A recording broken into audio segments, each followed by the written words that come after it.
Thank you to the leadership of not only Morris County, but the communities, the state.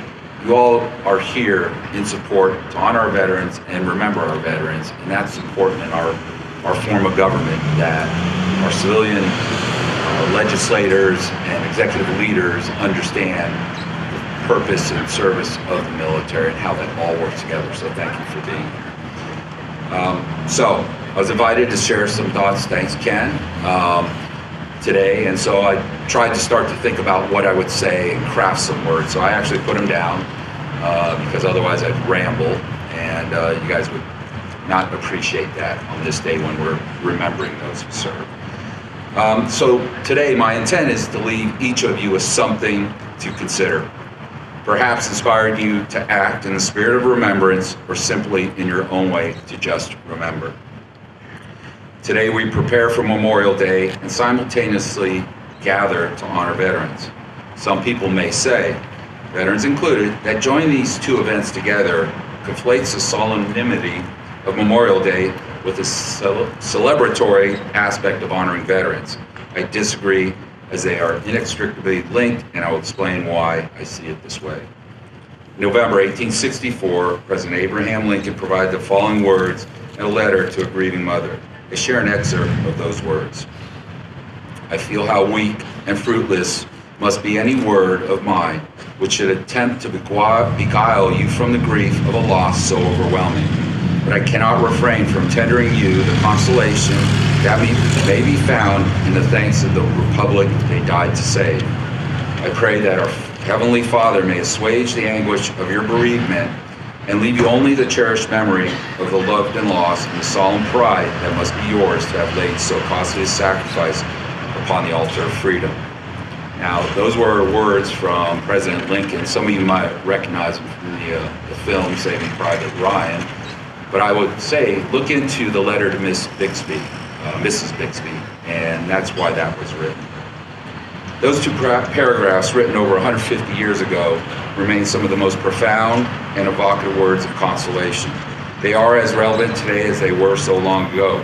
These words capture the spirit and gratitude and remembrance captured first in Decoration Day, created right after the Civil War, which evolved into what we now know as Memorial Day.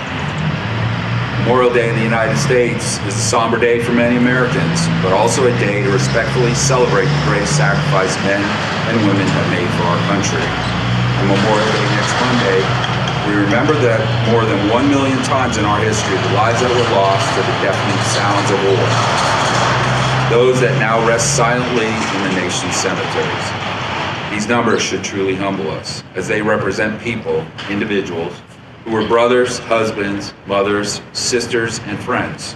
These were people woven into the fabric of communities across the nation.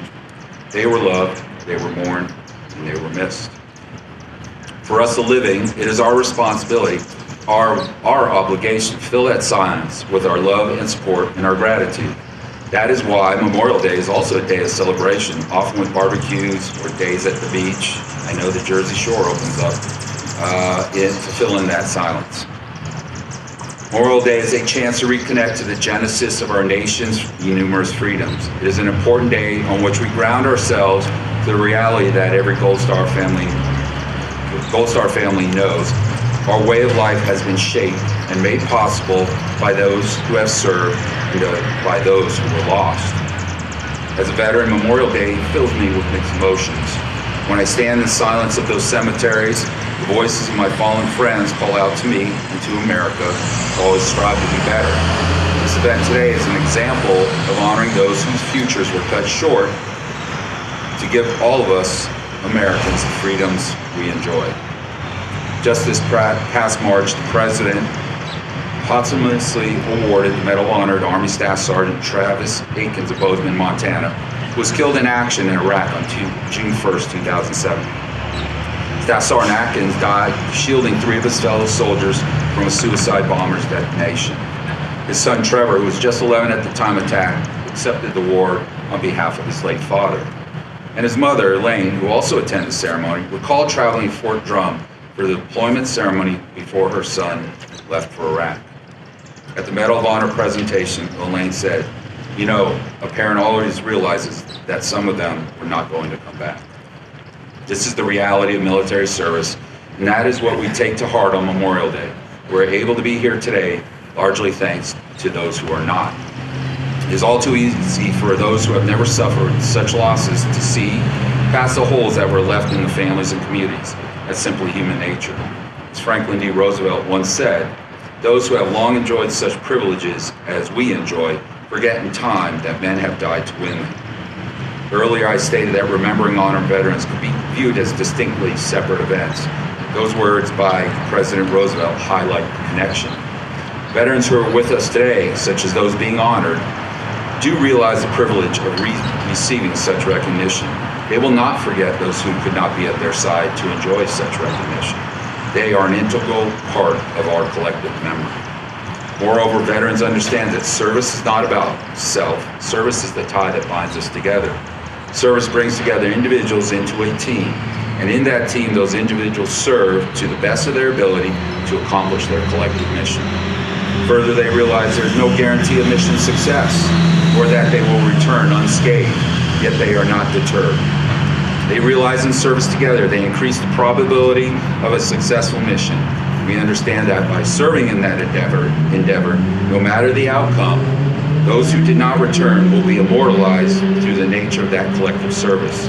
Ultimately, we realize that service is about humility.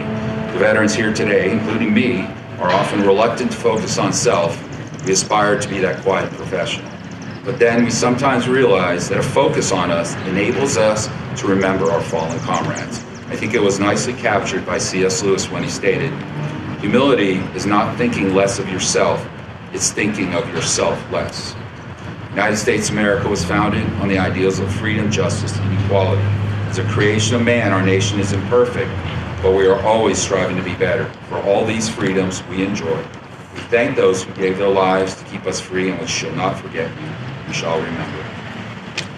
Remember, Memorial Day is neither simply a day to decorate graves, nor a day to mark the beginning of summer, although it coincides with that. It is a day to remember those that have served, not their deaths, but their lives, and to celebrate the freedoms we enjoy.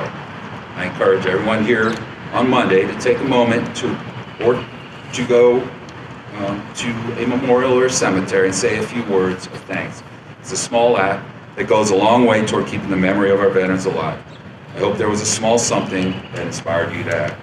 Thank you again. God bless you, and God bless the United States of America.